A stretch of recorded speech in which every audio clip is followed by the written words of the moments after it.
नमस्कार साथियों। तो आज है 12 अक्टूबर 2025। कल 13 अक्टूबर मंडे से एक नया ट्रेडिंग वीक शुरू होने जा रहा है। तो बात करेंगे इस वीडियो में कुछ इंपॉर्टेंट शेयर्स सेक्टर्स के बारे में। कल जैसे ही बाजार ओपन होगा शार्प 9:15 पे आपकी कड़ी नजर होना चाहिए इन सब कंपनी की शेयर्स एंड सेक्टर्स के ऊपर। अब एक एक करके चलिए कंपनी यानी शेयर्स का नाम और उसके पीछे क्या वजह है आपके साथ में शेयर करता हूं। तो सबसे पहले हम बात करेंगे उन सब कंपनी की शेयर्स के बारे में जिसके ऊपर कल बुरी तरह प्रभाव देखने को मिल सकता है। 100% टैरिफ जो यूएस द्वारा चाइना के ऊपर इंपोज किया गया, ऐसे में आईटी सेक्टर काफी खतरे में आ सकता है।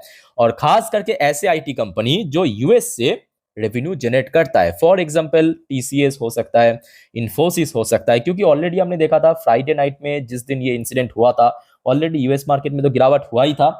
उसके साथ साथ जो Indian IT company US market में लिस्टेड है एडीआर वर्जन में, for example Wipro limited ADR version close दिया 2.21% नीचे आके, या इन्फोसिस की एडीआर वर्जन क्लोजिंग दिया था 2.81% नीचे आके। तो इन सब शेयर में काफी बुरी तरह प्रभाव दिखाई दे सकते हैं। तो कुल मिला के बात ऐसा है कि टैरिफ के कारण जितने भी आईटी कंपनीज आप जानते हैं, चाहे लार्ज कैप हो सकता है, मिड कैप हो सकता है, स्मॉल कैप हो सकता है, फॉर एग्जाम्पल बड़े कंपनी में TCS, Infosys, Wipro, HCL technology या टेक महिंद्रा को आप रख सकते हो। मिड कैप कंपनी में आपके एलटीटीएस, परसिस्टेंट, केपीआईटी, ऐसे जितने भी आईटी कंपनीज आप जानते हैं उसके ऊपर नजर रखिए।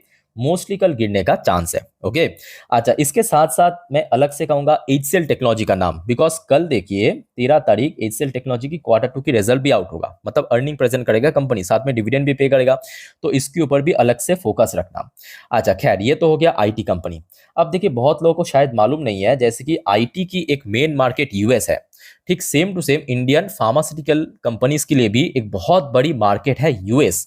और यूएस इकोनॉमी जैसे कि आपको पता है आज इतना स्ट्रगल कर रहा है, यूएस गवर्नमेंट ऑफिशियल शटडाउन हो चुका है, टैरिफ वॉर फिर से शुरू हो चुका है चाइना और यूएस के बीच। तो ऐसे फार्मास्यूटिकल कंपनी की शेयर में भी बुरी तरह प्रभाव दिखाई दे सकता है, जैसे कि सिप्ला हो गया, ल्यूपिन हो गया, या डॉक्टर रेड्डीज हो गया। इस टाइप की जो शेयर है इसके ऊपर भी आप अपना नजर जरूर बना के चलिए। अच्छा, ये तो हो गया आपका 100% टैरिफ के कारण।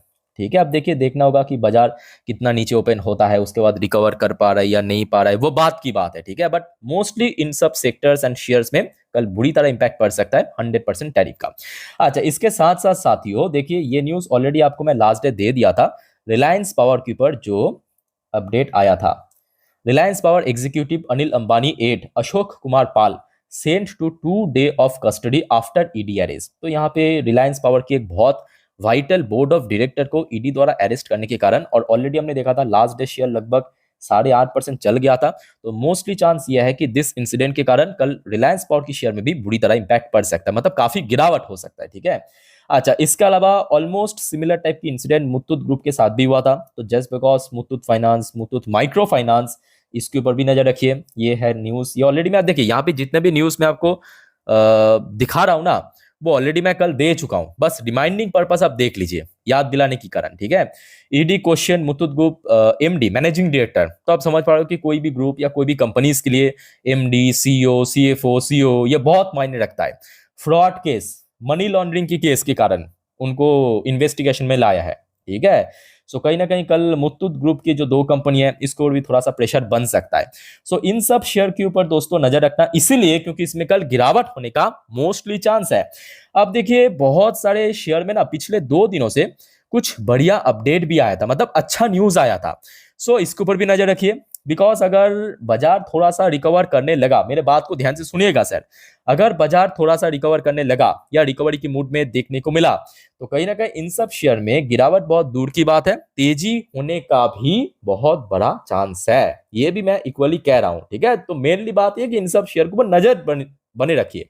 अच्छा, वीवीएल क्यों? क्योंकि पेप्सिको की इस बार सेल्स भारत में बहुत जबरदस्त हुआ, और जैसे कि आपको पता होगा पेप्सिको की जो सब्सिडी कौन लेके रखा है भारत में बेचने के लिए, वीवीएल के पास है।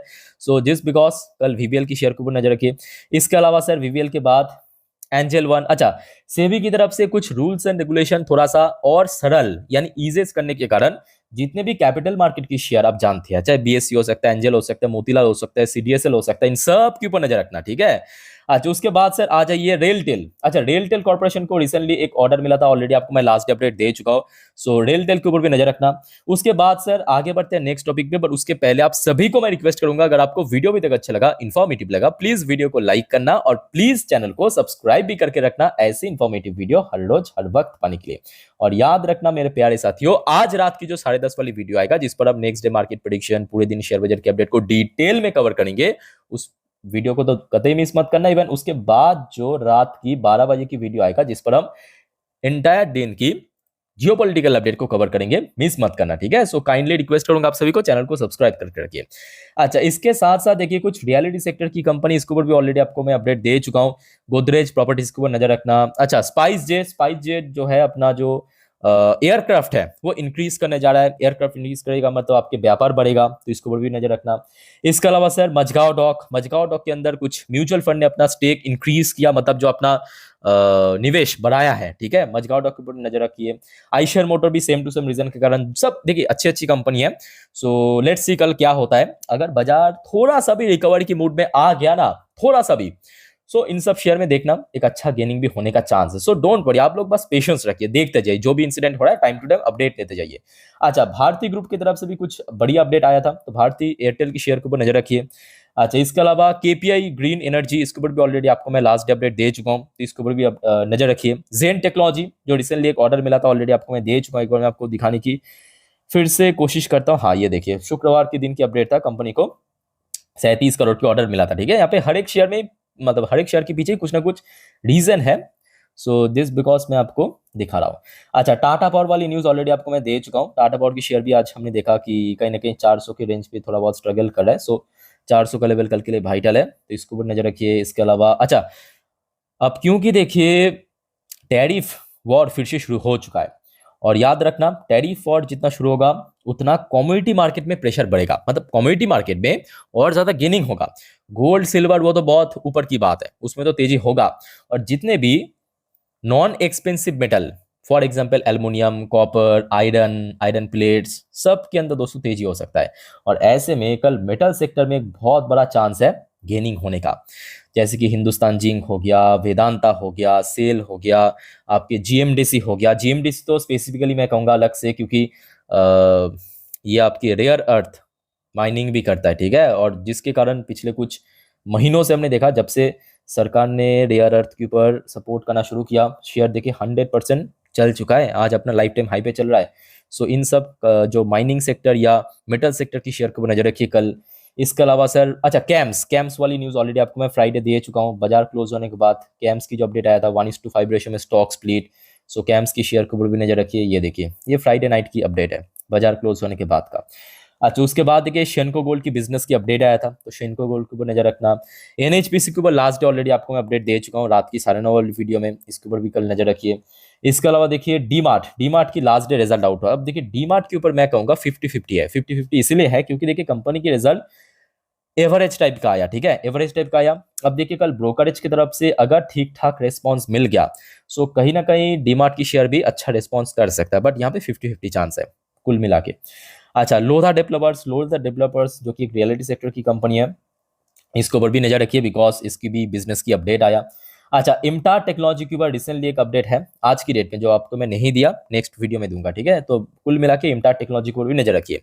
इसके अलावा सर कुछ बड़े कंपनी, हेवीवेट कंपनी जो निफ्टी में काफी इंपॉर्टेंस रखता है, जैसे कि एचडीएफसी बैंक। अब देखिए अगर कल बैंक साथ दे दिया ना, मेरे बात को ध्यान से सुनिएगा, कल हो सकता है कि आईटी प्रेशर में आएगा, हो सकता है कि फार्मा प्रेशर में आएगा, बट कल अगर बैंक चल गया,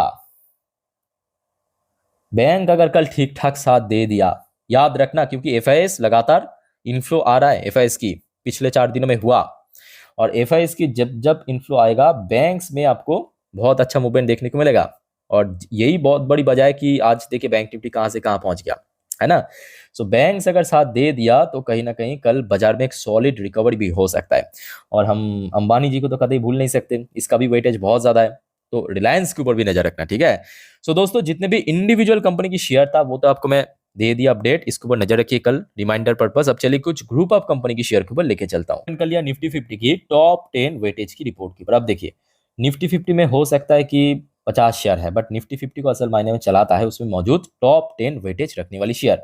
और टॉप 10 वेटेज की अगर हम बात करें अलग से, एचडीएफसी बैंक आप देख ही सकते हो 12 लगभग 0.87% की वेटेज है। आईसीआईसी बैंक हो गया, रिलायंस इंडस्ट्री हो गया, ये हो गया आपका टॉप 3। ठीक है। अच्छा, इसके अलावा इन्फोसिस लिमिटेड, भारतीय Airtel, L&T, ITC, state bank of India, axis bank and Mahindra Mahindra, ये टॉप 10 को नजर रखना, जिसमें कुल मिला के 55 से 60% की वेटेज है।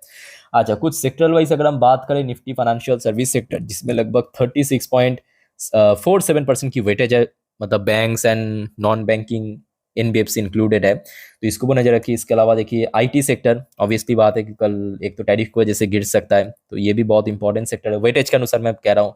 अच्छा, oil gas and consumer fuel sector, ये भी काफी वाइटल सेक्टर है, 9-9.5% को वेटेज है। इसके अलावा देखिए ऑटोमोबाइल सेक्टर में भी धीरे धीरे बढ़ रहा है वेटेज, अदरवाइज उतना ज्यादा भी वेटेज नहीं है। मेनली ये तीनों सेक्टर पर सबसे ज्यादा वेटेज है। ठीक है, तो कुल मिला के बात ऐसा है कि कल ठीक है, माहौल तो अभी थोड़ा सा वीक है, मतलब जो लग रहा है, बट अगर सब कुछ सही चला तो थोड़ा बहुत रिकवरी भी हो सकती है, क्योंकि इंडियन मार्केट है। ठीक है, तो इस बारे में मैं आपको और डिटेल में आज रात की 10:30 की वीडियो में जानकारी दे दूंगा, तो वो वीडियो देखना मत भूलिएगा, चैनल को सब्सक्राइब करके रखिएगा। फिलहाल इस वीडियो को वाइंड अप करता हूँ। टेक केयर, बाय बाय, जय हिंद।